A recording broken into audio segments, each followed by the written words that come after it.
Hello, everyone, and welcome to another episode of Mormon Stories Podcast. I'm your host, John DeLynn. It's November 8th, 2019, and we're continuing our two-day series in the Pacific Northwest. We're in Seattle, Washington. Actually, we're in Kirkland, Washington. Yesterday, we did several hours with Mike Brown, dealing with his amazing work around Mormon truth claims and the Mormon Stories Podcast Billboard Project, and just interviewing a thoughtful, courageous human. We continue our little two-day series today, interviewing someone that I know many of my listeners are very, very excited to hear from. Today we're interviewing Radio Free Mormon. Okay, that's not his real name, but Radio Free Mormon is a podcast that many of you are familiar with. It's a Mormon-themed podcast that emerged out of Bill Reel's family or library of podcasts. And Radio Free Mormon is a podcast dedicated to talking about important issues within Mormon history, Mormon culture, Mormon leadership, and the like. And the host of Radio Free Mormon, for reasons that we'll probably discuss, chooses not to use his real name commonly on the podcast, and we'll talk about why that is. His name is out there, so it's not like we're pretending that it's not, but we're just not using it based on his request and out of respect for that, because this is a messy business that we're all in. But we're really excited to sit down for several good hours with Radio Free Mormon today to talk about his podcast. So before we actually dive in, as normal, just a couple quick announcements. We do have the Thrive Beyond Mormonism event coming up November 17th. We're bringing Amber Scora from New York. She's an ex-Jehovah's Witness. We're going to do a book signing with her Saturday night, November 16th. And we hope you guys will all come to that. It's at the Community of Christ building, 7 p.m. And just support an amazing author who is doing the good work that we all should appreciate, which is helping awaken people to organizations that are unhealthy and helping them transition in a healthy way. And that's what the Open Stories Foundation is about. That's what Mormon Stories is about. And that's what Amber's about. So come support us there. But then November 17th is the Thrive Beyond Mormonism Conference, which is a conference for post-Mormons. We're not going to be attacking the church or criticizing the church. We are going to be talking about healing, growth, and community beyond Mormonism. And we have a ton of amazing speakers lined up, including Wayne Sermon, the lead guitarist for Imagine Dragons, Natasha Helfer Parker, Lacey Green, Stephanie Sorensen Larson, and just an amazing list. So go to thrivebeyondmormonism.com. This event is guaranteed to make a loss. We already know that the expenses exceed what we expect the revenue from ticket sales to be, but we're doing this, we're pricing it at $15 a person. We're doing this just because we want as many people as possible to benefit from it. So that's what we're doing, and join us if you can. It's going to be great, and I'm really excited about it. So thrivebeyondmormonism.com, check it out. And I don't think I have any more announcements. So without any further ado, Radio Free Mormon, it is super fun to have you on Mormon Stories. Thank you so much, John. I've been waiting forever for you to ask me. Forever? Well, a few years. Forever's a long time. It's a very long time, especially when I'm waiting on you. Well, here we are. And this is your kind of neck of the woods, right? It is. I live up here in Washington. Yeah. Near, kind of more north of Seattle, right? Hey, now you're already giving away too much, John. Ixnay on the directions. I've got friends up there, and it's fun. Okay, so... yeah, so your podcast, and I love it when Mormon-themed podcasts do well. Bill Reel has done an amazing job with Mormon Discussions podcasts. He spun off or supported Marriage on a Tightrope, which is an amazing podcast by Alan and Katie Mount. That's a podcast supporting mixed faith marriages. We're a huge fan of Alan and Katie. We've had them on Mormon Stories. Big shout out to them. We feel like we partially are responsible for discovering Bill Reel in the sense that we interviewed him way back in the day on Mormon Stories when he was still a presiding bishop or sitting bishop. And we've interviewed him several times as well. He's a great, thoughtful guy. He's done great work. And one of the great things Bill Reel has helped do is help nurture and discover you. And over the past year or so, more and more and more people have reached out to me just saying they love Radio Free Mormon, and really appreciate what RFM, which he's belovedly known as, love the work that RFM does.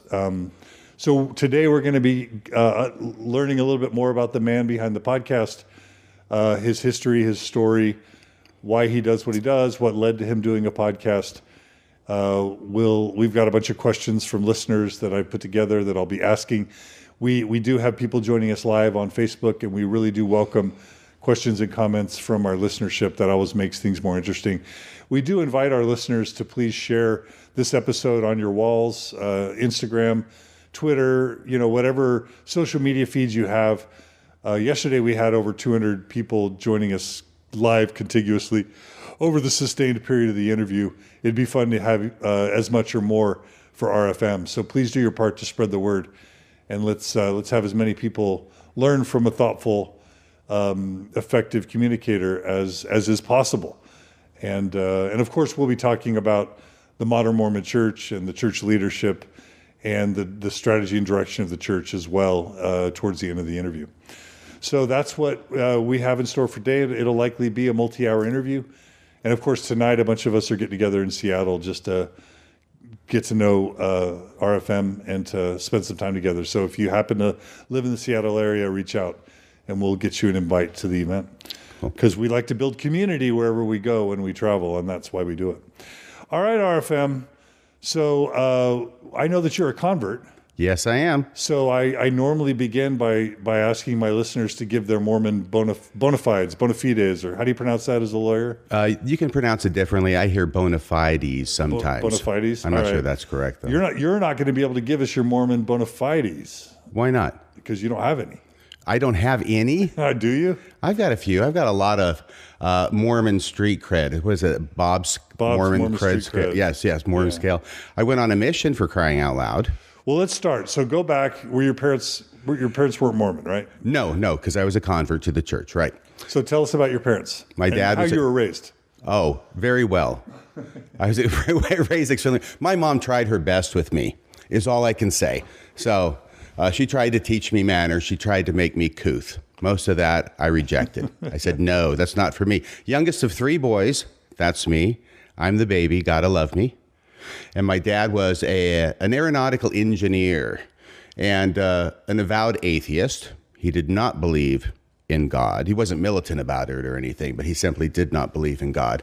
My mom was I'm sure she was a Protestant of some sort, never went to church or anything or took us boys to church. So just a sort of nominal belief. I remember once when I was a kid asking her what religion we are. And she thought about it and said, well, I guess we're Protestant. So that was about that. What are you comfortable saying? What kind of city or region you grew up in? Yeah, as a kid, I grew up in Waco. Waco. I'm the Waco kid. So when the Branch Davidian stuff happened with David Koresh, were you there? No, this was in the 1960s that I was a kid in Waco. Okay. And that happened in when? The 90s, the mid-90s. Okay. But I grew up in Houston, and I knew Waco to be this super Baptist town. Baylor. Baylor University's there. But, because the Godmakers was a thing when I was growing up in high school, all that kind of anti-Mormon stuff, and Baptists tended to hate Mormons. Did you have any exposure to those Baptists growing up in Waco? And no, but I wasn't a Mormon. Had you ever heard of Mormons? But I wasn't a Mormon then anyway, so. Right. No, I know that. No, I didn't hear. No. Who hears of Mormons in Waco? Okay, but what about Baptists? Were you Baptist? Did you have friends that were Baptist? Not that I knew. Not that I knew. Okay. Yeah, religion wasn't something that was talked about among the kids. What? Religion wasn't something. In your high school? Kids didn't talk about religion? Now, if we'll go back here, 1960s. I'm born in 1960, right? Okay. So I'm just a kid. We're talking grade school. You're 4 when the Beatles come to America. Yes. Okay. Right. So you got it figured out. 1969, we moved from Texas up to Washington, though. Okay. So, yeah. Up to Washington State. Okay. So, junior high school years, I'm up here in Washington, not down there. Okay. In the Seattle kind of region? Yes. For people who are not from around here, that's the easiest way to think of it. Okay. Okay, and so your parents were not religious. Correct. Okay, and anything interesting, noteworthy about your upbringing as a child or youth that you want to say that would help people understand your story and who you are a little bit? Were your parents happy? Were your siblings happy? Did you guys get along? Was it a Leave It to Beaver kind of family? Was it a dysfunctional family? What? It was a very odd family in retrospect, but I didn't know it was odd at the time. I mean, give you one example. We had a couple of horses that were kept out on somebody else's property, and so my dad had to get a horse trailer to drive the horses around. Well, instead of getting a pickup truck, he got a hearse. Now that's odd, isn't it? Yeah. What was he thinking? I have no idea, but it was Was his he a quirky guy? What was your dad? No, like? he didn't seem quirky, although it sounds strange in that context, doesn't it? But he got a hearse, and so it was like a station wagon. He could stick us three boys in the back where the caskets used to go, and then he had a trailer hitch on the back, and he would put the trailer on it and drag it around. Okay. It was all normal to me at the time. What was his profession? He was an aeronautical engineer. He worked a lot with wind tunnels at the time. Was it Boeing kind of stuff then? Because that's up here in Seattle area. When he took his job in 1969, yes.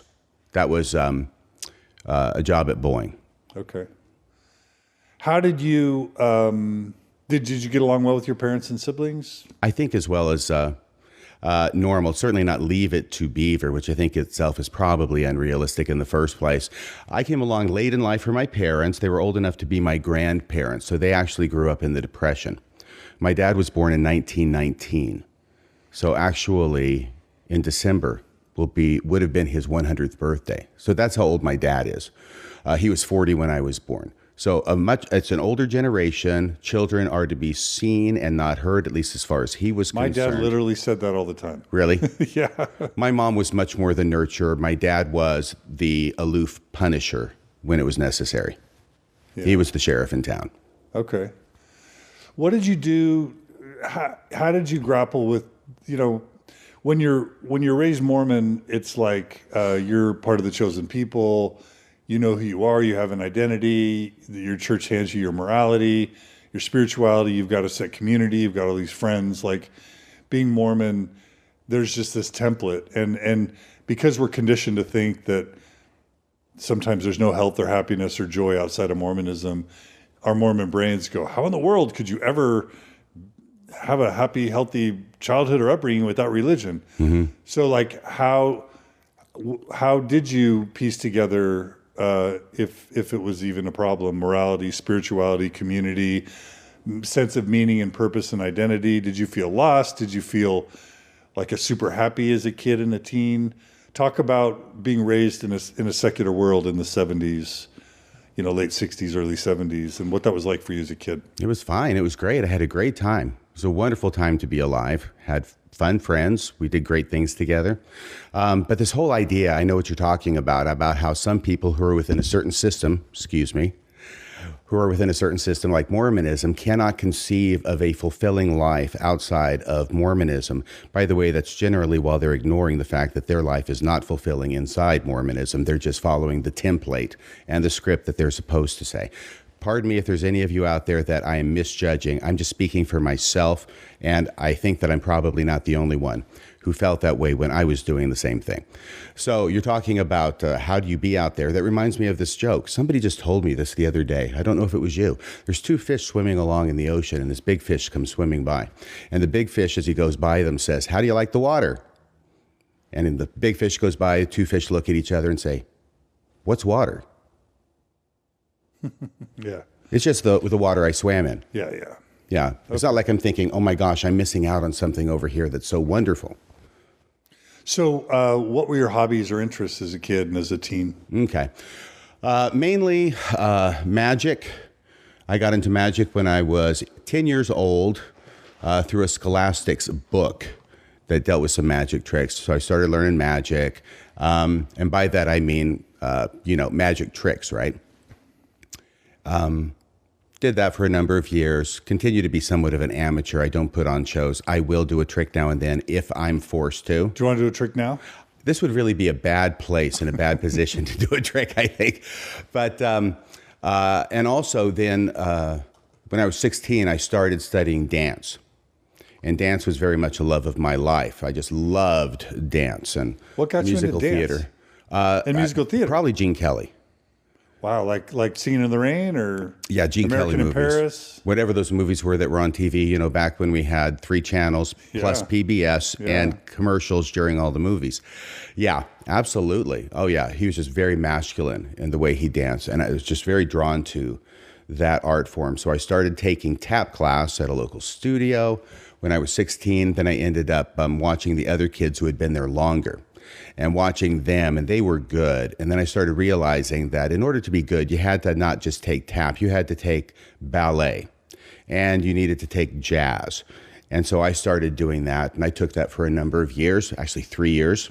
And by then, and in the course of that, I ended up joining the church and going on my mission to Japan in 79.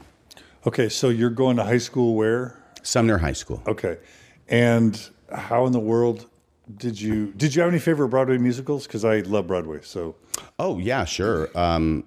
Music Man. Yeah. That is almost a perfect musical as far as I'm concerned. I was fortunate enough to get to play the lead role in a church production. A Mormon church production? Yeah. Of The Music Man? Yeah, back in 94. Back when Mormons did musicals. In 94? Yes. Oh. What, in Washington? Yes. That's cool. Okay, but not as a teen. No, Not no. as a teen. Okay.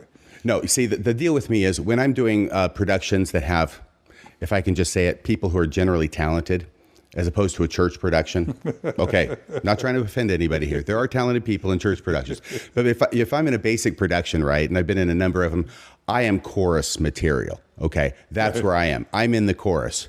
I am the guy in the sailor suit with all the other sailors tap dancing on stage in Anything Goes. But if you go to a church production, I can be the star. Yeah, that's awesome. Okay, I get it. I think of myself similarly. Yeah. So Music Man was one of your favorite inspiring musicals. Any others? Oh, Guys and Dolls. Oklahoma, South Pacific, that kind of stuff? Yeah. I really don't like South Pacific. We don't need to get into that, but. Okay. So, all right. So you were kind of a musical theater guy. Mm-hmm. And what in the world led you to want to join Mormonism? What led me to it was my best friend, Bruce Hawks. I'll go ahead and give his last name now.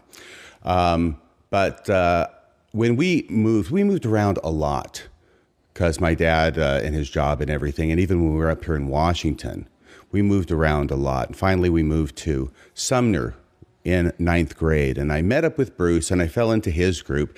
Bruce was a Mormon. He was very energetic, very charismatic Mormon, kind of a leader kind of Mormon. And he was sort of the center of a group of people. And I fell into that group. And Bruce was very energetic in trying to expose people to Mormonism and get them to be baptized. And he tried on me for 4 years, and I resisted it at every turn. And then finally, right when the senior year was just about to end, all of a sudden that changed. And I guess if you were to use missionary language, I was prepared by that time. Mm-hmm. And so what happened? What happened? You know, I just told this story, by the way. RadioFreeMormon.org has all my podcasts on it. I'm up to, I think, 94 now, if you can believe that. That's amazing. Very recently, I did a Halloween special on which I told a lot of creepy, crawly stories about experiences I have had with the darker, negative sides of the spirit world. Because even though I am no longer a believer, an Orthodox Mormon, and I certainly have my questions about God, questions about Jesus. Through my experiences that I've had, it's hard for me to deny that there are things beyond what we see and things that we can experience from time to time. I certainly have. Not everybody has. A lot of people have experienced things too, some more than me. But where were we? I told this story. Yeah. So let me try and give it a different spin for your viewers here today, which is that I go over to Bruce's house to hang out. There's 2 friends of ours that I know. There's Barbara Freeman and there's Jay Simmons, and they are sitting on a couch, and it is nighttime, and all I want to do is hang out with Bruce. But there's nighttime, and sitting across from them on 2 chairs are 2 Mormon missionaries. And they've got their flip charts out, and they're teaching them a discussion. And of course, now I'm using all this lingo now that I know they're teaching them a discussion. They have flip charts out. They're Mormon missionaries. But I've got to hang out now because Bruce is sitting right next to Barb and Jay. And these are two friends that he's having over to his house to have the missionary discussions, just like we were all taught we were supposed to do, right? Optimal for conversions. And indeed, Jay ended up getting baptized. Barb did not. But I have to sit down. I have to kill time while I'm waiting for this missionary discussion to be over so I can hang out with Bruce. So I know I lie down on the floor, and if I'm correct, I may have actually lied down on the floor between the missionaries and the couch where Barb and Jay are sitting. And I'm just sitting there killing time. But I'm also having to listen to what they're talking about. And I was really interested in what the missionaries were saying. What they were saying was really speaking to me. I can't tell you which discussion it was at this point, but they were saying things, and I'm thinking, that's interesting. And I'm feeling this tugging within me, this warmth. And they're asking the questions. They're asking the Mr. Brown questions, right? Which are just like the dumbest questions ever in the world back in the rainbow discussion days, and leading questions, and they're asking them to Jay and to Barb. And they're not asking them to me because I'm not part of this. I'm just hanging out.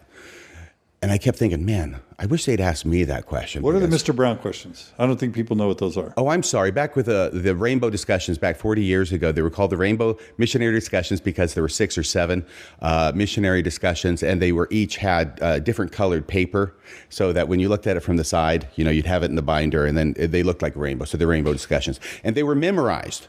The missionary had to actually memorize them word for word, all 6 discussions.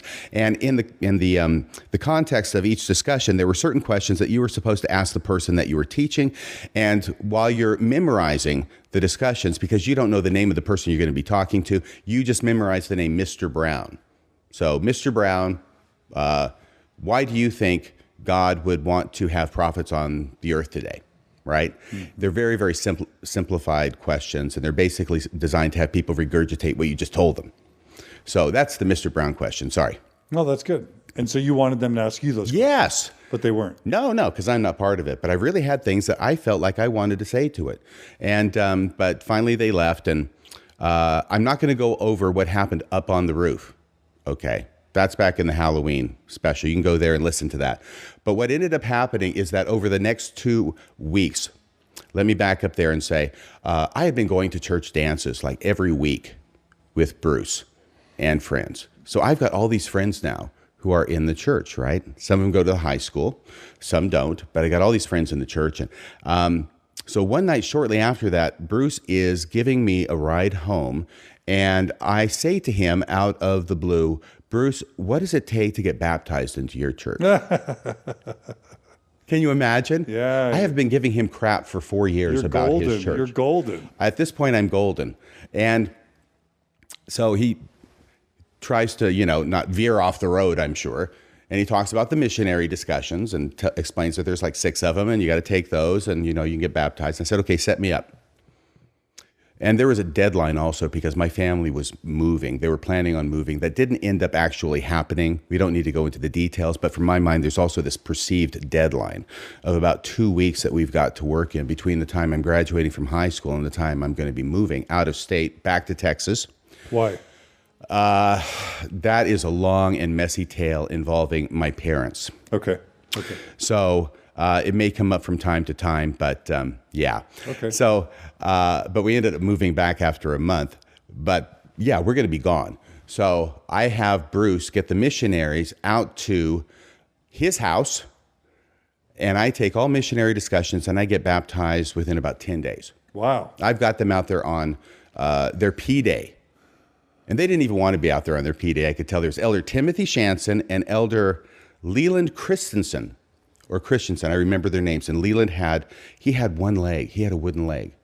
And he'd had some kind of terrible accident, a vehicle accident, not long before he went on his mission. But he wanted to be on his mission, so he's out there with a wooden leg, and God bless him. But no. Let me ask you this. Yeah. So I have this theory that most people that get baptized in the Mormon church in the modern era either are from third world countries, which means often they have lower than average education, lower than average socioeconomic status. Well, I lived in Waco. Yeah, right. That's a joke. Yeah, no, I get it. Okay.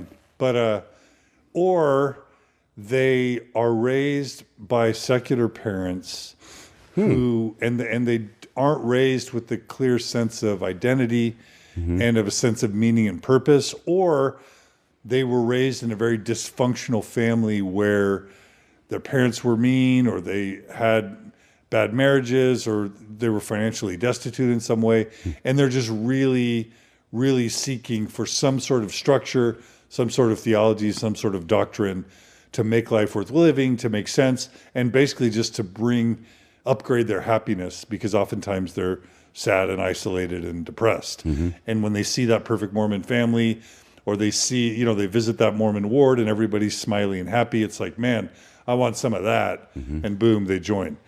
Did any of that apply to you or not? I think some of that applied to me. What part of that applied to you? Oh, probably structure. And, I'm certainly very, very happy dancing, going to high school, but there's no real structure. There's no real path that I have. There's no real meaning or purpose that I have. So, yeah, I could see that as possibly. And, my parents had a rocky relationship. That's why we, were either, there were times when my parents were separated.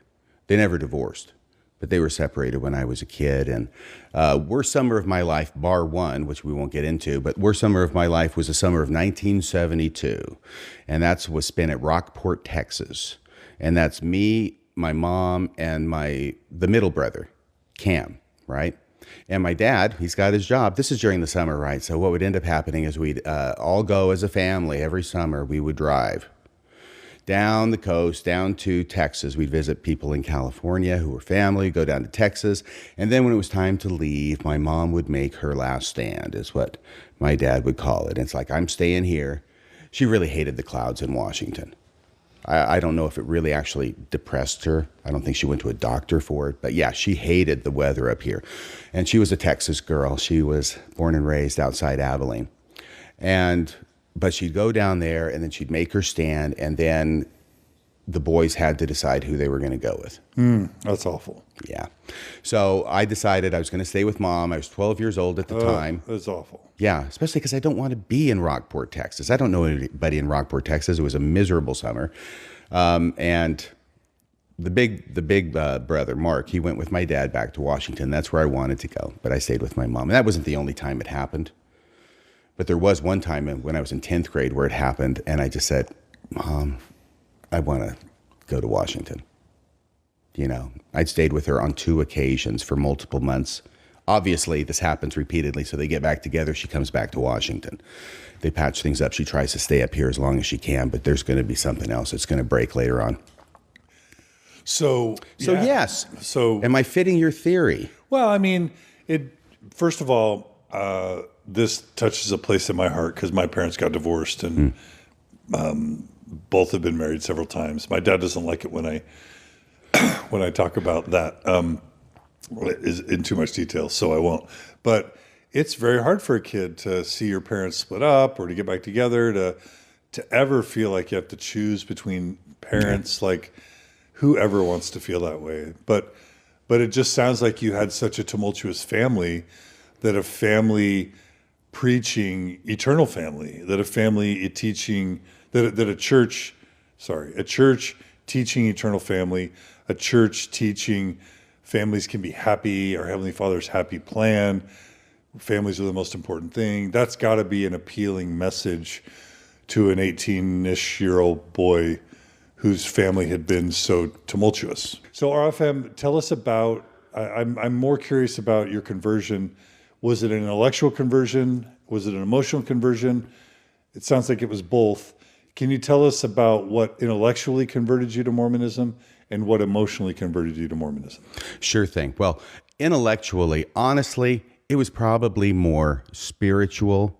But during the missionary discussions, it seemed like these two missionaries who, even though they're missionaries, they're really only maybe a year or two older than I am.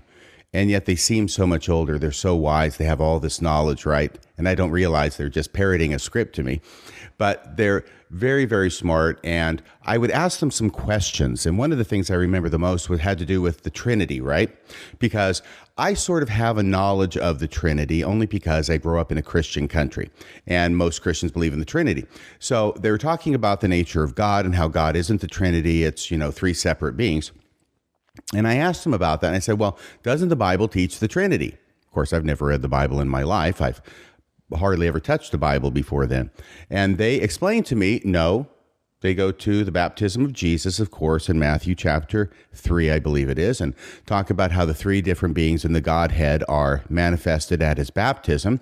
And I just went, wow, that makes so much sense. That makes so much sense. And I remember being impressed by that. So there were a number of other things. I will tell you, though, there was one moment in the missionary discussions where I kind of went, whoop. And that's where they're telling me about the apostles and the prophet who leads the church today. And they've got their flip charts out and they flip over to a picture to show me. And there, of course, there's President Kimball and his two counselors, which would have been N. Eldon Tanner and Marion Romney, I believe, at the time. And then the 12 apostles. There's these old guys with white shirts and ties in business suits. And I cannot tell you what it was I was expecting, but it wasn't that. That really brought me up short. And I think corporate, like what? I wouldn't have even known what the heck corporate was at the time, but it certainly wasn't what I was expecting when they're telling me about a prophet who walks and talks with God. And I remember talking, I think, to Bruce after that, or maybe I just thought about it myself and chided myself thinking, well, what did you really expect? Did you expect that they were going to be wearing, look like something out of the Old Testament? Like robes with yes. Like she-cats or something, or whatever that sandals. Is. What's a she-cat? I don't know. I'm just imagining Bedouins from Saudi Arabia. Yes. I know. So I'm thinking, okay, now, is that what you were thinking? Because I think somewhere in the back of your head, that's what you were thinking. And if they had really shown that these are the guys who lead your, and Spencer Kimball dressed in Arabic clothing. No, that would have been even worse. So, but I do remember being jarred by that a little bit. But we went on. I got baptized. What about emotionally? What do you think emotionally pulled you in? Emotionally is hard to say at that time, but I do want to tell you about my testimony that I gained of the Book of Mormon. That wasn't at that time. All right. But okay. So I also have this theory that so the elders, you thought they were cool. You had some friends. Was it a social thing? Was it a family thing? Was it a community thing? Was there something emotionally that converted you just around a social or emotional conversion? Well, I had friends who were in the church. I had been going to church dances for a number of years, pretty much every weekend. And Bruce had been asking me out to little social activities at the church. He was always trying to do what he could. Oh, by the way, Bruce had at his house a gathering of friends every Friday night, where we would play this game called Pounce, which is a card game, but it's not a face card game, John. Because face card games, no. The devil likes face cards. It's Bruce Arm. This is Bruce Arm conquering Mormonism. Absolutely. Smith Mormonism, yeah. Absolutely. God does not like face cards, but God does approve of rook cards. Yes, I love rook. Yes. So rook cards, if anybody doesn't know what rook cards, they're kind of like Uno cards, except different. In other words, there's no faces on them. They're just numbers in 4 different colors, right? So it's just a team game. It's kind of like spoons. It's very fast paced, and you play it. It's like spades, right? It's kind of like spades or hearts. Well, without the face cards. Oh, rook is, but this is a separate game. It was called Pounce, but rook cards were used instead of face cards. Yeah. So it's very fast paced, and you do all the stuff, and you have championships and everything. It would take a couple hours every Friday night, and then we'd all hang out together. I found out only later that this was not only a good idea and that Bruce's mom approved of it because she knew where her son was on Friday nights. And also there was a safe place and a wholesome place. And that's not a bad thing. No, it's great. Have teenage kids go to on a Friday night, and they could be out doing other things. But also that was very much a missionary opportunity. Sure. And Bruce used it like that. And so in some sense, there was a social conversion. You had friends, you had models of families that seemed happier, and you're like, my family was kind of rough. These are nice friends. They seem to have happy families. I want me some of that Mormonism. I think so. There seemed to be a stability. Now, frankly, Bruce's dad had left his mom before I think I came to 9th grade, before I knew him. Oh, wow. Yeah, he actually was, I believe, in the bishopric, or the bishop who literally ran off with the primary president. One of those stories that you hear about, and they actually happen. So that was one thing that happened there, and she was just by herself. Oh, so it was a single mom. Single mom, yes. That's cool. That's still cool. Yeah, awesome. Okay, so you convert at again, what age? 18. At 18. Mm-hmm. And where did you go from there? Well, I hung around because now I've just graduated from high school. I really had not been making a whole lot of plans for college. It was just sort of this strange idea in the back of my head that maybe I should go to college. But it seemed like school counselors were not necessarily, at least not in my school, doing everything they do today to help kids out and give them that plan. So I'm just sort of hanging out there. But now that I am a Mormon, now I have plans. I have goals. I have a path, and it is the path that the church gives me. And you know what the next thing is I got to do? Yeah, serve a mission. Got to go on a mission. Absolutely. I'm a guy. I got to get the priesthood. I've got to go on a mission. So that was my goal, and I've got to work to earn money for my mission. Would you have said at that time that you had a conversion, that you had the Holy Ghost bear witness to you, the church was true, that you knew the church was true, kind of like Saul on the road to Damascus or whatever, Alma the Younger? Or was it more like, I'm going with this, I'm not sure if it's true, but it feels good, so I'm going with it? Sorry. Can I tell you this? I have gone back and back and back, and I've tried to analyze my progress in the church, through the church, and finally basically out of the church, and tried to figure out where are these key moments along the way that led me. And I've been able to identify a number of them, except for the fact that for every one that I find, I can also find a counterexample occurring like at the same time. And I don't know if it's because I'm a Pisces. My birthday is March 10th. Presents are appreciated. March 10th, Pisces, you got the fish going this way and the fish going this way. That's the sign, right? Because there's things that are going opposite directions all the time into Pisces. I don't know if there's any truth in astrology like that, but it does seem to be that way.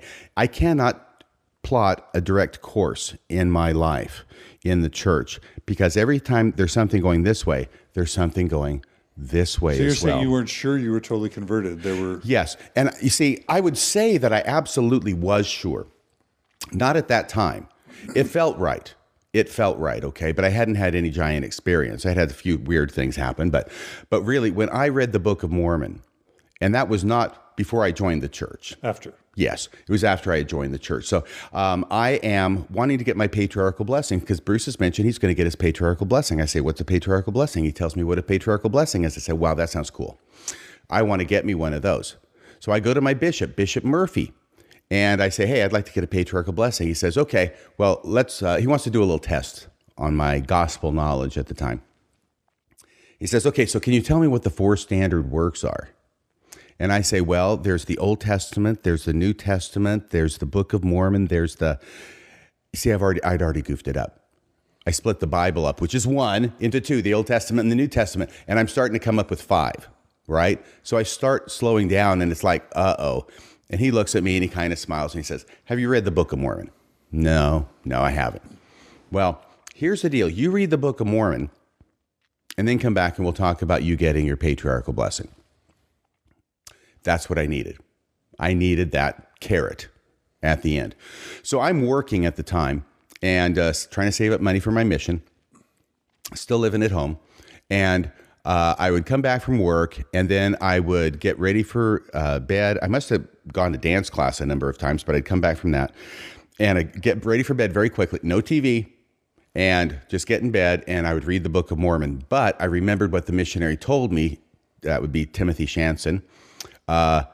When you read your way through the Book of Mormon, he says, you always pray before you read. And he suggested to me that I ask God to know if it's true, just like Moroni's promise, right? But he also said, keep in the back of your mind while you're reading it the question, could any man have written this book? And I did that. So this must have taken at least a month and probably more than a month, reading every night for an hour or so. John, I had the most amazing experience doing that as I prayed my way through the Book of Mormon at the age of 18. Every time I was reading, I would pray, and every time I was reading, it was as if, you know how it is that you walk around and you've got the eyes in the front of your head, you've got obviously cranium here, cranium back here, you can only see to the front with a little bit of peripheral vision, right? It was as if the walls of my mind fell down and I could see to eternity in all sides, 360 degrees at once. It was absolutely incredible. And this happened every single time. Every single time I'm reading the Book of Mormon, I had this experience. Kept wondering, well, is it going to happen again? It happens again. I've never had anything like this happen again. By the time I'm done with the Book of Mormon, my thought was this. I cannot really remember a whole lot of the names or a whole lot of the stories that happen in the Book of Mormon. I've only read it once through. But the one thing I know is that every word in it is the word of God. Because the Spirit has borne testimony to me that that is the truth. So I would say that would be my Damascus conversion, is reading and praying my way through the Book of Mormon when I was 18. Yeah, that's a pretty dramatic experience. Yeah. It was amazing. Yeah. But I also thought, this is Moroni's promise. This is what everybody experiences. This is a common thing. And it was only as I sort of got older in the church and talked with other people that I started realizing that it really wasn't that common. So I kind of kept it to myself, if you know what I mean. And I want to come back and ask how you make sense of that now, but I don't want to do that now. So right. Okay. But here's the other fish. The other fish, right? Yeah. I'm getting ready to go on my mission. It's now November or October of 2000 of 1979. And I've had this experience. I've had other experiences. The heavens were open around me during this year and a half or so between my baptism and going on a mission. And even after going on a mission, there were some amazing things that happened. But I remember that my friend, by the way, Bruce Hawks, he had already gone to the MTC. He went in there like 3 weeks before I did. And he went to, Austria. But there was another friend of ours who was converted through Bruce, and his name was Don Kappel. And he was going to go up to, I think it was Norway, someplace, really cold, or Finland, regardless. But I remember talking with him. Bruce was already in the MTC, and I was talking with him at Bruce's house, and it was just me and Don. I wasn't really close with Don like I was with Bruce, but I remember talking to Don. We're going on a mission and looking at him and say, it's true, isn't it? And Don looked at me like, yeah, of course it's true. So this is what I mean. If I'm going to be honest with myself and really open about everything that happened, there's massive experiences that would tend to convince anybody that the church is true. And yet there are doubts and concerns and worries that I had, even then. Of course, yeah. So you got your patriarchal blessing. Yes. And you went on a mission. Yes. Where'd you go? Japan. How was that? Oh, it was great. It was great. Was it 2 years, 1.5 years? Did I answer that like a Mormon or what? It wasn't great. It was not great. There were good things about it. It was a very good growing experience. Let me tell you how I found out about my call, okay? Here's how I found out about my call. I went to the Kobe, Japan mission. We would probably say Kobe here in the States. It's Kobe. It'd say Kobe in Japanese. But I'm down in California. So it's the summer of 1979, and we're visiting family. There's always the stress and everything. But I had been out. Where was it? Was it Malibu or someplace on the beach all day trying to ride these waves, not surfing, but just body surfing, And I'd been out in the sun all day, and I was kind of sick. I was not feeling too good. And I'd gotten pounded into the sand a number of times by some big waves. So I am in a dark bedroom at my cousin's house. My dad's not with us, of course. He's up in Washington. Okay. And my mom comes into the darkened bedroom. I'm still feeling bleh. And she says to me, do you know where Kobe, Japan is? And I said, no. And she says, oh, well, that's where you're going. Slam. She had open your letter? My dad, this is the great announcement of my mission by my mother, who was not happy at all about me going on a mission and her baby going overseas. Yeah. My dad was much more supportive of that idea. But no, so it comes to the address up there in Washington. Obviously, what had happened, I had to piece it together later. My dad gets it. He opens it up. He calls my mom. He says, here's the mission call. Kobe, Japan. And so my mom then comes into the room where I am in Southern California and says, do you know where Kobe, Japan is? Not the way every Mormon kid wants to find out about their mission. No, for crying out loud. I leave from Washington. I go to Japan for 2 years, and I come back to Austin, Texas, because my family had moved. Now, Japan has a reputation of not having a lot of baptisms. Japan, at least at the time, was kind of in the middle. At the time, South America, Latin America is going great guns. Of course, we found out later that maybe that was more form than substance. Yeah. But yeah, it was going crazy. Thousands of baptisms. And I think that you were involved in that, though, a little bit later than 1979. Mm-hmm. But still, then. And of course, over there in Europe, like Germany or whatever, it's death. Yeah. You might have an average of 1/2 baptism per missionary. Right. For their entire mission. That's the average. But in Japan, it wasn't that bad. Now, as a good missionary, I did not really keep track of the number of people I baptized. 33. It was 33 people that I was involved in baptizing. So that's certainly much better than Germany. That's great. Yeah, it was okay. I had a good time. Were you AP or zone leader or any of that stuff? Oh, heck no. Well, I was a zone leader eventually, but I was never an AP. You know how you call those apes? Mm-hmm. Yeah. So for whatever reason, they didn't call it AP in my mission. It was an MA. Mission assistant. Okay. I don't know. Maybe they didn't want to be called apes. I didn't even know about an AP until later on. But they were MAs. No, I was never that good. I was a district leader. But a district leader, and you're on my mission, it just means that you're in charge of the apartment bills. Mm-hmm. That's all you do. Did you have to battle like all these Utah Mormons that were pioneer stock? Did you have to battle kind of inferiority complex of like, you had just read the Book of Mormon, you didn't go to seminary, you weren't really raised Mormon, and here are all these kids that are pioneer stock and have been lifelong church members and had been studying this stuff since they were young kids. Did you have to battle with any of those insecurities? I don't remember that at all. I don't think I did. Generally, when it came up, the fact that I was a convert, that was like something that was put up in kind of esteem. And I remember there were at least a few missionaries who would say, wow, that is so cool that you're a convert. I wish I could have gone through that experience, that I had something that they were missing because they were raised in the church. That's cool. Yeah. Had you, loving musical theater, had you seen Saturday's Warrior, the musical? Had you listened to the album? Did you love that? And by the way, Todd, I think, is the hero of Saturday's Warrior. He's the convert, right? He's the guy who sings Paper Dream and he paints the painting of himself, and he ends up getting converted. So in the late 70s, early 80s, the investigators were the heroes of Mormonism. Yeah, I think so. And yes, I did know about Saturday's Warrior. And actually, we even attended a production of it that Japanese members put on over there. In English or in Japanese? Japanese. Really? Mm-hmm. That's fun. Yeah. So you definitely knew that. So maybe that has something to do with it. Okay.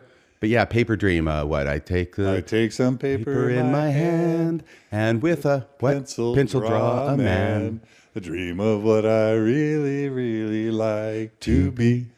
Right? A man with courage in his brow, who's licked his doubts and fears, somehow a warrior. Of great nobility. We go big in Mormonism. But who am I? Just a wandering kid. A cipher on the wall. Yeah, what is it with Mormons and ciphers? I know. Yeah. Ciphers in the snow. Yeah, ciphers on the wall. Ciphers everywhere in Mormonism. Everywhere. I think that might be symbolic. There are ciphers everywhere in Mormonism. And the difficulty, what they don't want you to do is decipher Don't them. Decipher. Yeah. Okay, so you get off your mission, and what happens? Is your testimony stronger than when you went in? Well, is it? I think so. Okay. Yeah, I think so. I want to get back to dancing. By the way, can I go ahead and tell you this story on my mission? Yeah. I mean, I just heard the voice of God is all. It's not really much. Yeah. I kid. So, no, I've never had this experience before. I haven't told this on the podcast, by the way, though I think I've alluded to it. Strange experience, which is where we're outside, we are street contacting. And there's a bus stop here. It's basically a train station. So I'll try and keep in the screen here. There's a train station here. There's a train line that runs along it. Lots of trains in Japan, of course. Lots of travel by trains. And over the tracks from the train station is this long bridge. So, of course, you can go over the tracks and then come down some stairs, then down some more stairs, and then there's a big bus station, an outdoor bus station. So there is a constant flow of Japanese people going up these stairs and across the bridge and coming back across the bridge and down the stairs all the time to catch a bus. We are, or at least I am, positioned. This is the summer of 1980, by the way. The town is Oji, Japan. And I'm down at the bottom of the stairs, and I'm just trying to contact people, okay? And the goal is to find somebody who has like 10, 15 minutes, long enough to hear the Joseph Smith story. And we take them over to a bench that's over here, and then we teach it to them with our little tiny flip charts, right? Because we've got portable flip charts. And then we try and make another appointment. So I'm doing this. I'm feeling pretty good about myself. It's a beautiful day. It's nice and warm out. I've got the short sleeves on. But there are people just, I'm like kind of a bear in a stream with all these salmon going by. And I'm just trying to contact here. Excuse me, do you have a second? Excuse me, do you have a minute? Excuse me, do you have a minute? Would you like to talk for a minute, right? All these things in Japanese, of course. And basically, no. So, but you've got to understand there's just a stream. There's all these Japanese people go by. And at one point, I'm looking over here. And of course, people go by this way. But there's one person who goes by out of the side of my eye. And I turn around, he's already gone. And other people have taken his place. And a voice I hear distinctly as I'm talking to you right now in my head says, "Get him." And that's all it says. And I know exactly who it's talking about. It's talking about this kid who went by on my left. And I look back and he's heading up the stairs. There's people all around. I stick out like a sore thumb. I mean, I'm a big gaijin, right? These other people are much shorter than I am. And I don't want to really go up after this guy. There's plenty of people here. So I decline. And I'm saying, hey, do you want to talk? Do you want to talk? Do you want to talk? The voice comes a second time. Get him. And I turn back and I look. He's halfway up there now. And I'm just going, I'm not going to do this. This would be a scene by now. So continue. Boom, boom, boom, boom, boom. Voice comes a third time. Get him. And it seemed like there was a sort of or else part of it too. Like an angel with a flaming sword. Yeah. Yeah. Now, but seriously, to be accurate, no flaming sword. There was no or else. It just seemed more insistent is probably the best way to put it. And I turn around, and this guy is now at the top of the stairs, and he's actually made the turn, and he's heading across the bridge. So he's gone out of sight. And I just go, crap. Okay. So I turn around, and I go bounding up the stairs after this guy. And there's hundreds of people around, but I still know who it is. And so I come around the corner. Now he's halfway down the bridge. I go running after him. And I'm running after this guy, and I come running up to him. I'm going to tap him on the back of the shoulder, and immediately I think, what if he says, no thanks? What if he says what basically everybody else says, you know? But I didn't have much time to think about that. So I tap him. I say, hey, do you got some time? You know, we'd like to tell you a special story about Joseph Smith. Oh, okay. So grab him, bring him back down the stairs, sit him down. We teach him the Joseph Smith story. And he wants to hear more because that's the next big thing, right? Would you like to hear more? Yeah, sure. Super nice kid. And of course, most of them are, you know. And we make another appointment and then he doesn't show up. So lost track. I would love to be able to tell you he became a stake president. Now he's a general authority. But we lost track of him. Oh. Now that wasn't the ending I was expecting. I was expecting a golden convert and you feeling really reinforced that you had not only heard the voice of God, but obeyed the voice of God, followed it up, and brought this guy to the church. Yeah. So was there some cognitive dissonance there for you? What there was, well, yeah. I mean, it's like, why did you go to all this effort, which I've never experienced before or since, to point this kid out to me and have me go get him if he's not going to follow up and keep the second discussion? And this is back in 1980. It's in Japan. You know, there's no cell phones. We have a phone, but it fell through.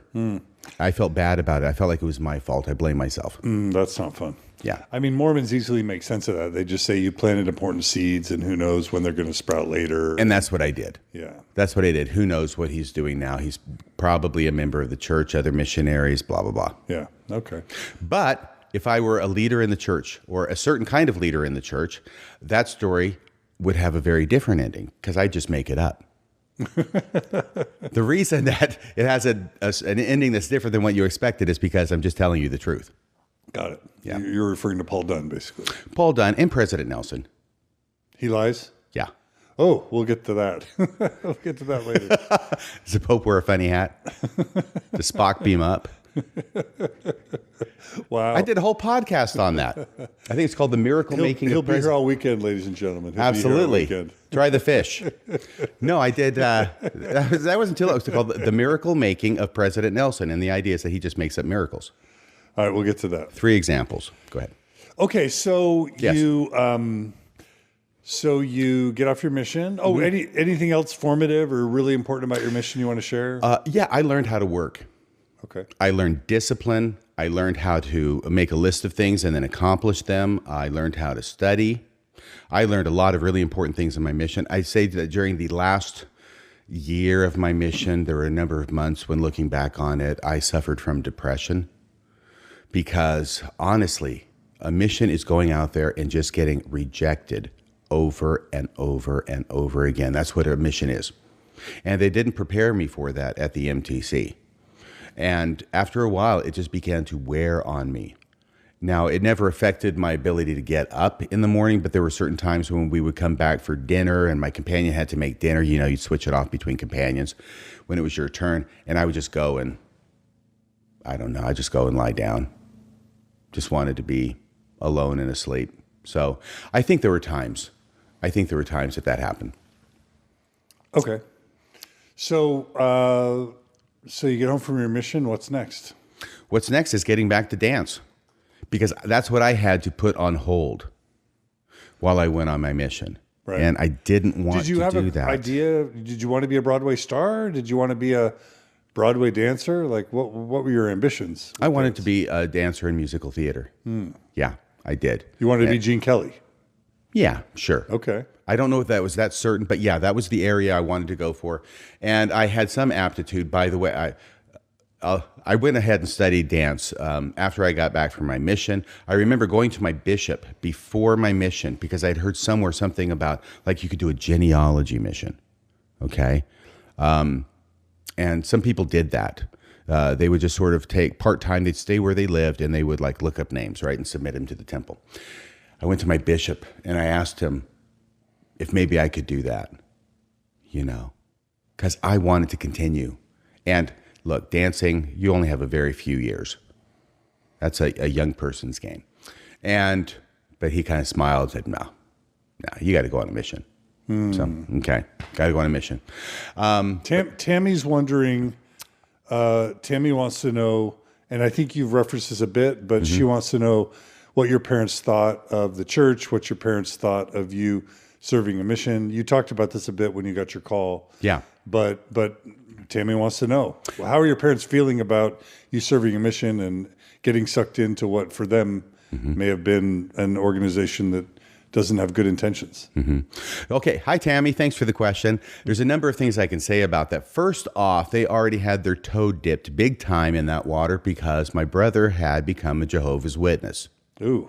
So my brother, Cam, is a Jehovah's Witness, and he had been for maybe a year before I joined the church. I would drive him over to his little study sessions on Saturday morning, and I'd usually wait out in the car. Sometimes I'd go in with him and listen to what was being said, because actually they have to study for a year before they can get baptized, right? Yeah.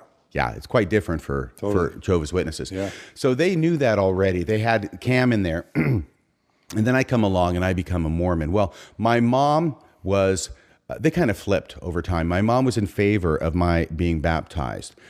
She thought religion was a good thing for me. My dad didn't think it was that great a thing. He says, it's okay for you to be baptized. Radio Free Mormon on one condition. Don't try to convert me. Yeah. Okay. But of course, I was still going to try because I'm a good Mormon, right?